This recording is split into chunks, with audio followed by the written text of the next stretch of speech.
Hello Aquarius, welcome to your reading here on Dove and Serpent Tarot. Please hit the like button, leave a comment, and consider subscribing to the channel, especially if this reading resonates with you. Now this is going to be a general reading, so try to be open and receptive to whatever may come through during our time together. I am merely the messenger, and I ask you to connect directly with each of these cards and use your own intuition to take you beyond the details that I might provide. And remember, Aquarius, that the most important part of any tarot reading, well, is you. And here is a Three of Swords. Now, Three of Swords doesn't always mean the sorrow and heartbreak that it may appear to mean, okay? We're going to put it into some context with our Dove and Serpent spread.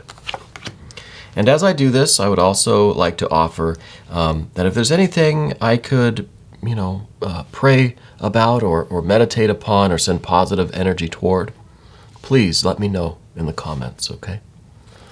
Now, finishing up, Path of the Serpent here. This is really good. It's a mixture, okay? There's a lot of challenge here, but there's so much reward. Now we're going to do our mystery card, our bonus card, our confirmation card. We're going to be using the Waite-Smith deck. And this is the card that we set aside. We'll put the alien right on top. We're not going to look at that card until the very end. And hopefully that will, tie everything together and give us the confirmation that we need at the end of the reading. Okay. So I would ask that you watch this video all the way through. It helps us out with the algorithm, and then we get to see what that mystery card is at the end, okay? So we've got major, good majors here. We've got a lot of air right here. And we've got a lot of fire. We've got a little more air up there. We've got some water. So it's a pretty good mix of stuff. Like I said, there's a lot of stuff going on. But I feel like it's all for a very important purpose, right? I kind of feel like you're being called to something that you're a little bit reluctant to accept, It's like you see the bat signal up there, but you're just like trying to ignore it, trying to pretend you don't see it, but you're being called, right? I think Spirit is calling you to action. And we're kind of resisting it a little bit. This is that Three of Swords. This is a real understanding, right? The threes are all about understanding. And I think that this is a tracing back of your history, really, of looking, like following the thread of memories, of choices, of experiences, all the way back to what started this thing, okay? I think as you trace your decisions back in time, you will arrive at what was your tower moment. This was your real breakthrough. Now, I know we're putting down the Three of Swords for a second because let's start at the beginning. There was a period of time in your life, there was a certain event, some circumstance, something that you were contained or restricted by. Could be a belief system, it could be an oppressive environment, a work situation, a home situation, a relationship that was severely limiting you, okay? And this tower moment was you breaking free of that. This was you coming to a realization of how this environment was really holding you back, was really restricting you from your success, from finding your place in the world, from becoming who you're meant to become. Now, it is possible that you're still here in this tower, okay? Because the way that this air energy is, right now it's almost like this is showing us the past, the present, and the future all wrapped up into one. So it could be that you're still in the process of freeing yourself from this prison, this tower, this belief system, this belief about ourselves, maybe, this environment or this relationship, this association that is holding you back and restricting you. It could just be the way that we think about ourselves, right? We see a lot of this air energy, which sometimes is about this negative dialogue that we all entertain sometimes, you know, about the negative beliefs that we hold about ourselves, the things that we repeat to ourselves that then become beliefs. They become facts, you know, even if they're not true, even if it's just kind of a negative opinion about ourselves, it becomes reality the more we repeat it to ourselves. And I think that's a lot of what this 3 is talking about. It's understanding how our mind can do that sometimes.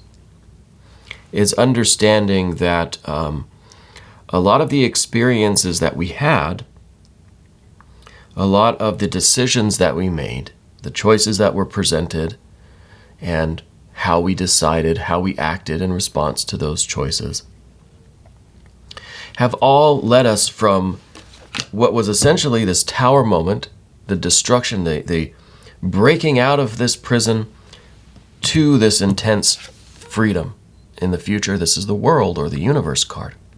This is the sky's the limit. This is the universe is your stomping ground. The world is your playground now. You are free to move and live and have your being, right? To find your place amidst this vastness, which is at the same time very liberating, but a little bit daunting, right? Space is so vast that it may give us a little bit of anxiety, sure, which I think is why we see the 5 of swords at the end of the path of the serpent.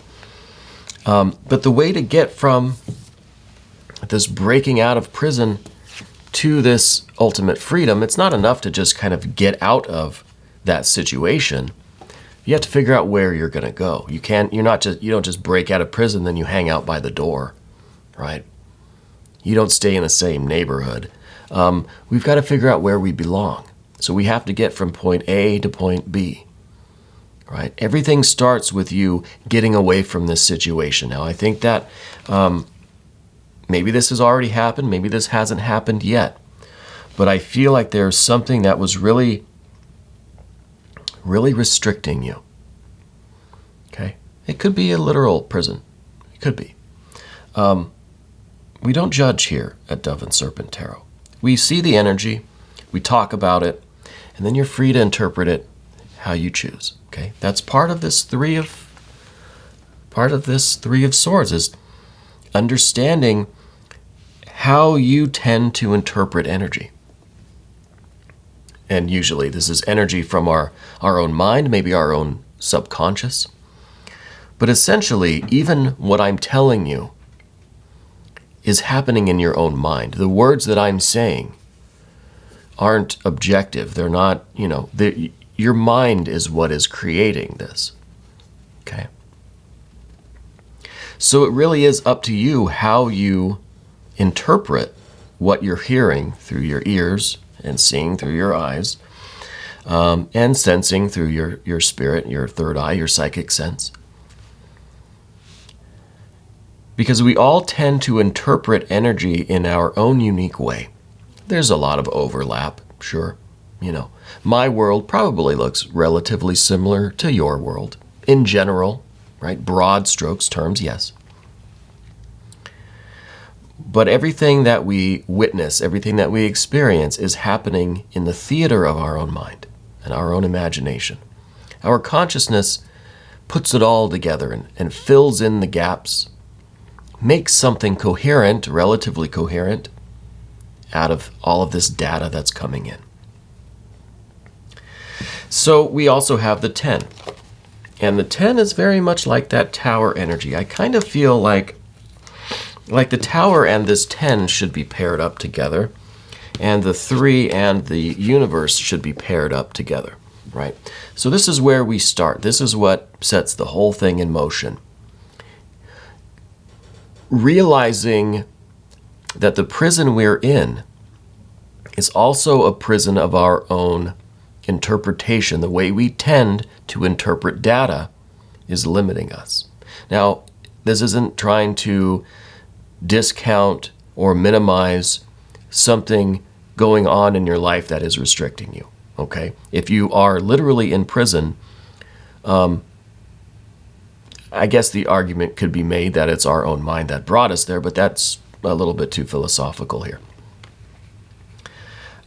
It's not just that we believe we're in prison. No, we're actually sitting here in this cell. So it's a literal thing. It's not a misinterpretation of the data, all right? But I feel like there are beliefs about ourselves that keep us restricted. Okay, so I think that these two really go hand in hand. Maybe this is the literal, concrete interpretation of getting away from this restricting situation. And the Ten of Swords is the more mental aspect of it, right? You could get away from this prison, but still have the prison mentality. You could get away from this really negative and restricting situation, but still have the thoughts, the beliefs, the whole system structured in our psyche. So it's essentially the same thing, right? So I think these two should go together. We can get out of prison, we have to get out of that prison mentality as well. And I hope it's not a literal prison. I hope whatever it is, you find that you are indeed experiencing this freedom from this, getting away from this, okay? I don't care where this is, but I want you to get free of this, okay? That's my hope and wish in this reading, is that we do understand the choices that brought us to this mentality, and maybe the choices that brought us to the literal concrete, kind of as above, so below, kind of abstract kind of concrete, right? So this is the mental aspect and the literal kind of physical aspect of it. I mean, this is air after all. This is earth energy here with the world or universe card. So we have similar a similar pattern repeating what we're getting away from, the air, and this is some Mars energy, but it's very kind of physical. So we have the abstract and the concrete. We have the abstract and the concrete. Understanding the decisions that we have made that got us out of that prison, and understand that we have to make the right decisions to get us to this freedom, to get us to the real harmony and function and flow of our freedom in the world, right? Because again, it's not enough to just get out of this prison and then just stand around by the door, right? We have to make decisions. We have to understand our choices to bring us to this freedom. Okay, and I'm sorry this is getting a little bit maybe metaphysical or leaning too much on the philosophical side of things. Hopefully we can take care of that with some of these other cards, but I wanted to make sure that this kind of pattern is obvious, right? And hopefully looking at it from above can show you that we're kind of going from this physical, mental prison to this physical and mental freedom, right? And above it all, really, we've got this devil energy. This is the ambition. This is your drive. This is your engine, fueled by spirit, fueled by this Ace of Wands. So these two cards can go together. This is that fire that fuels you to go from point A to point B, to get away. This was the fire, really, that started this whole getting out of this prison kind of thing. And it's the endurance, being able to keep going, to get to this freedom, to get to your destination, wherever or whatever that is supposed to be. Well, that's up to your discernment. That's up to you sorting out this air energy, right? That you got to figure it out. So whatever we're getting away from, it doesn't matter to me. I don't know what that is. But I know that it's taking a lot of this fire energy to get this, to make this escape. So it's a challenging situation. It's something that's going to take a lot of effort, or did take a lot of effort, to get away from that. Okay.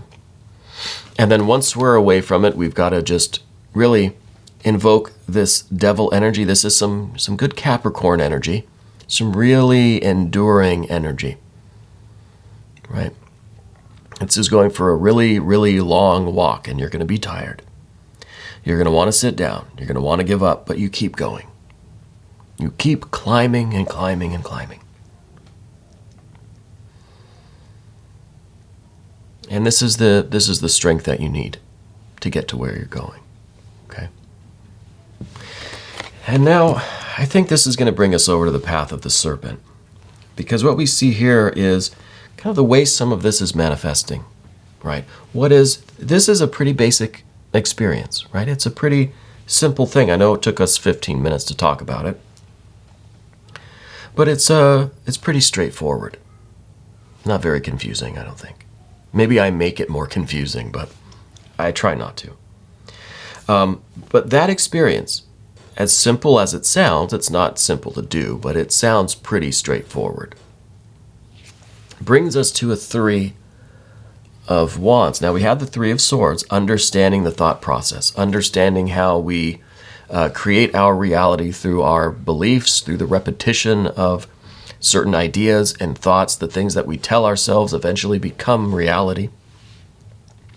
This is about changing, understanding our mentality enough that we can kind of change it or guide it in the right direction.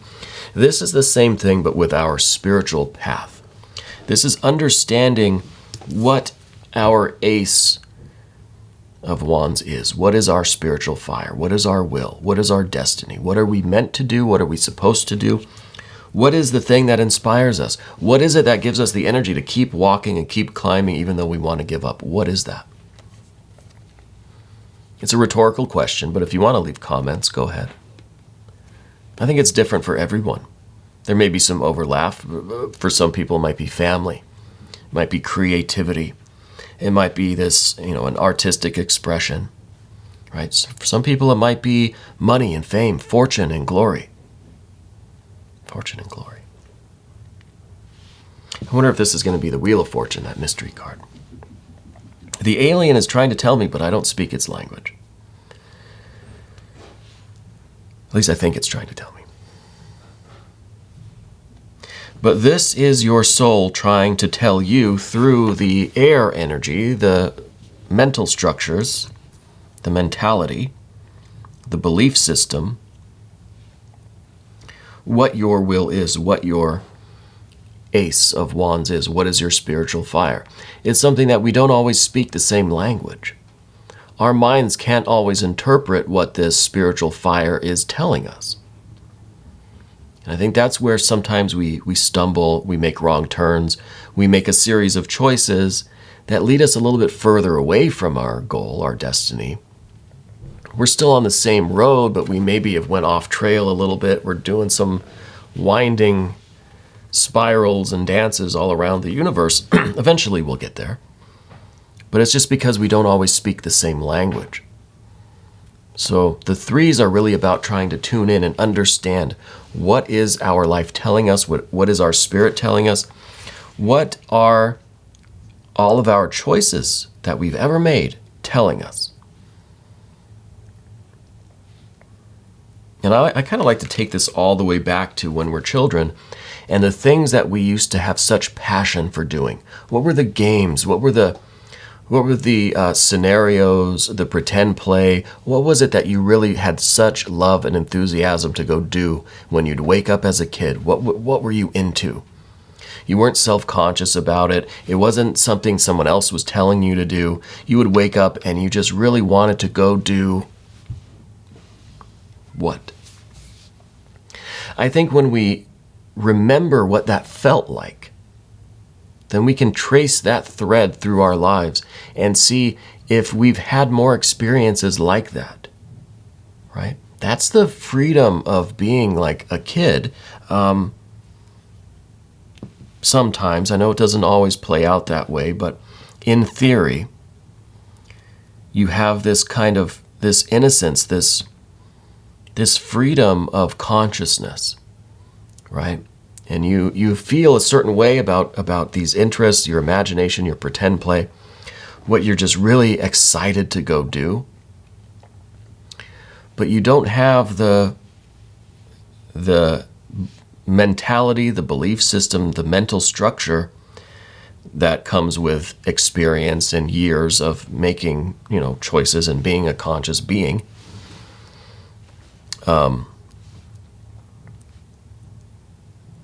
To inhibit ourselves, to restrict ourselves, to be self-conscious, to be a little bit too self-analytical,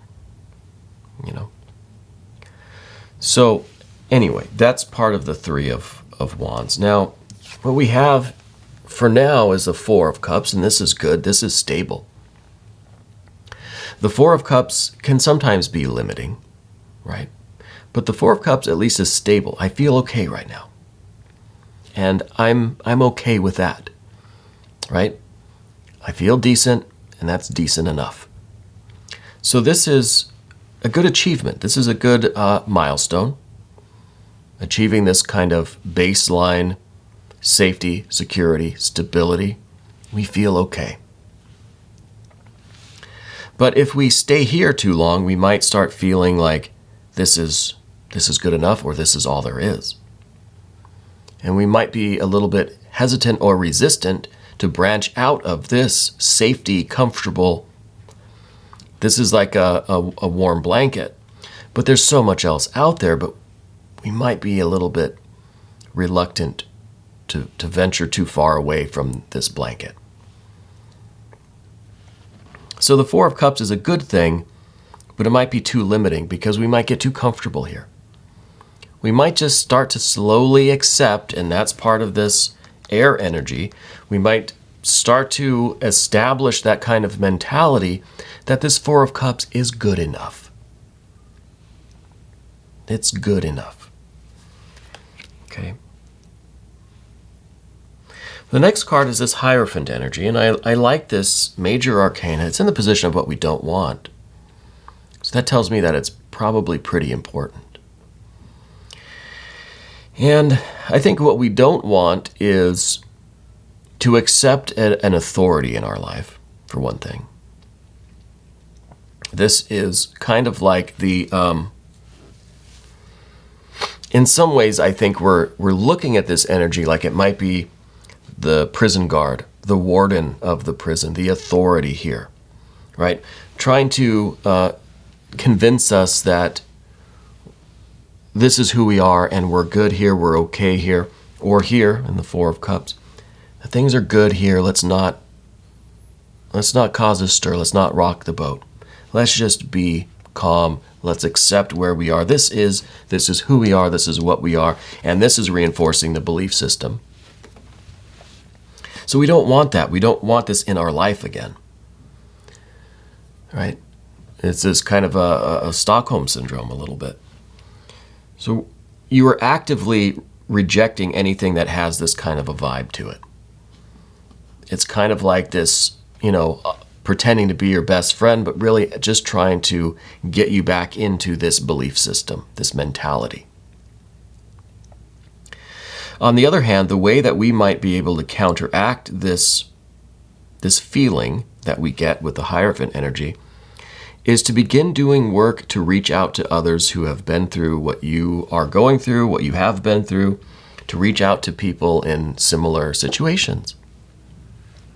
The Hierophant is about help, about this kind of loving kindness to other people that says, look, I've suffered too, and I know you're suffering, so maybe just by sharing a moment together, by just being in each other's presence, we can alleviate a little bit of that suffering, right? So this might be volunteering, working in some kind of charity, starting your own charity or organization or foundation, being a sponsor, being, a big brother or big sister. I think they still have that program.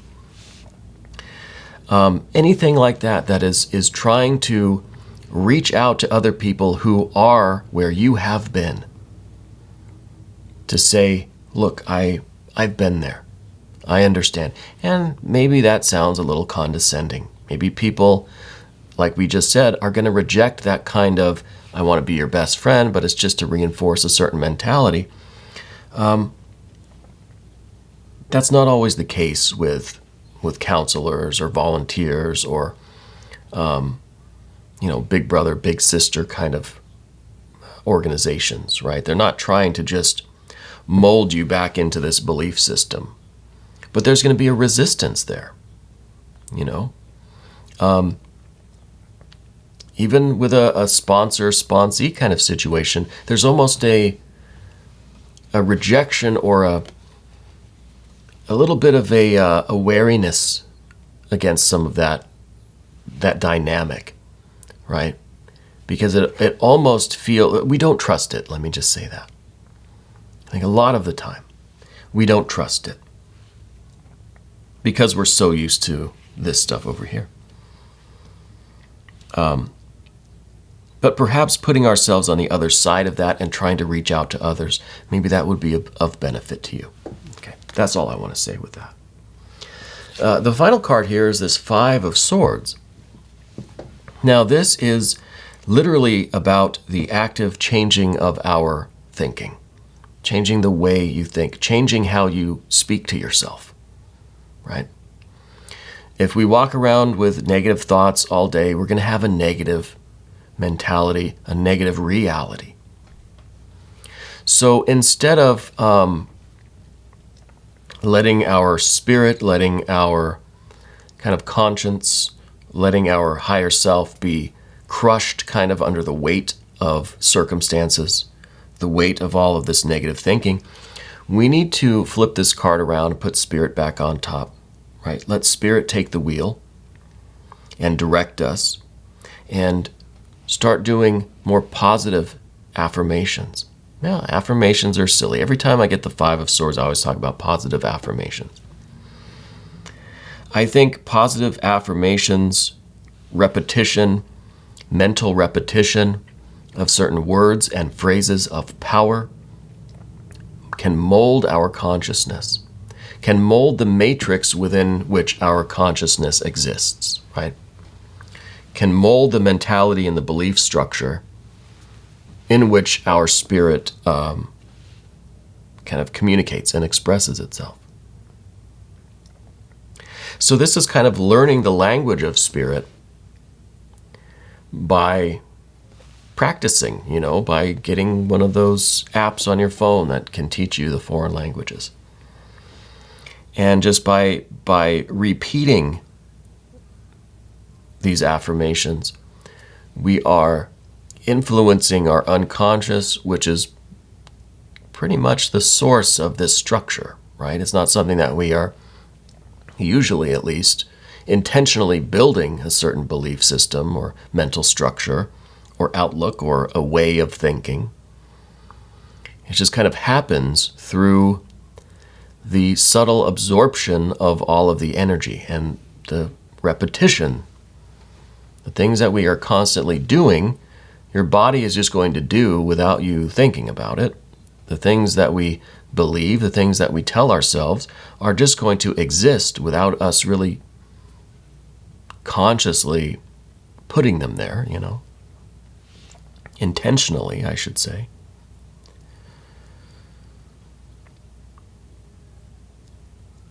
So we've got to work on checking the negative thoughts whenever we notice them and trying to turn them into positive thoughts. And I know that just sounds kind of silly, sounds kind of obvious, but I really think that while there is this physical component to things, this literal situation that you need to get away from, it's not enough to just get away. If we still have the same thoughts, the same belief structure, then not much has really changed, right?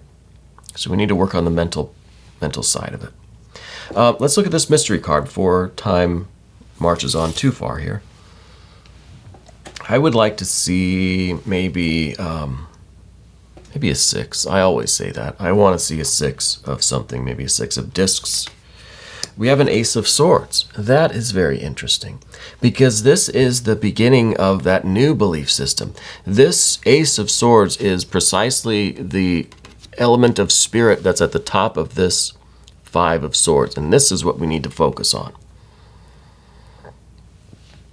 We need to learn the language of our own soul, our own spirit, and start communicating, start having a dialogue with ourself, with our spirit, with deity, with God, goddess, guardian angel, spirit guides.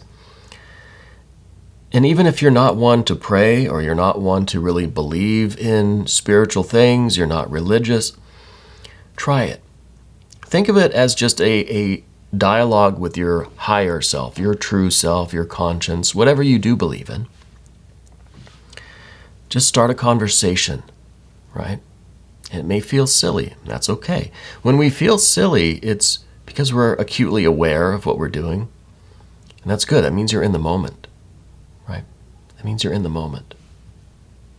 So start that dialogue and let spirit inform your thoughts and your actions so that we can get to our universe, our world, our place within this vast expanse of existence. Right? Because this is where we're headed. This is where we're going. And this is your cosmic dance with the infinite. This is a uniquely personal thing, but it's a universal spiritual thing. It's cosmic in scope. But you've got to be able to read the map. You've got to hear the directions from the GPS telling you which way to turn. Right? Like the alien, I don't speak the language. I don't know what it's trying to. It probably has the secrets of the universe, but I don't understand. If I did, I'd probably discover faster than light travel, wormholes, folding space, all this stuff. All the cool stuff that I always wanted to do. So we're going to put this Ace of Swords right here in the middle, and we're going to do an extended reading just to see what else might come through. If you want to stick around for that, just click on the link that's right up there. You'll have access to all of the extended readings, not just for Aquarius, but for all of the zodiac signs. I want to thank you for being here. Thank you for sticking with this video till the end. It really helps us out with the algorithm. And hit the like button. Leave a comment. Subscribe to the channel if this resonated with you, if you want to see more. Thanks again for letting me read for you here on Dove and Serpent Tarot.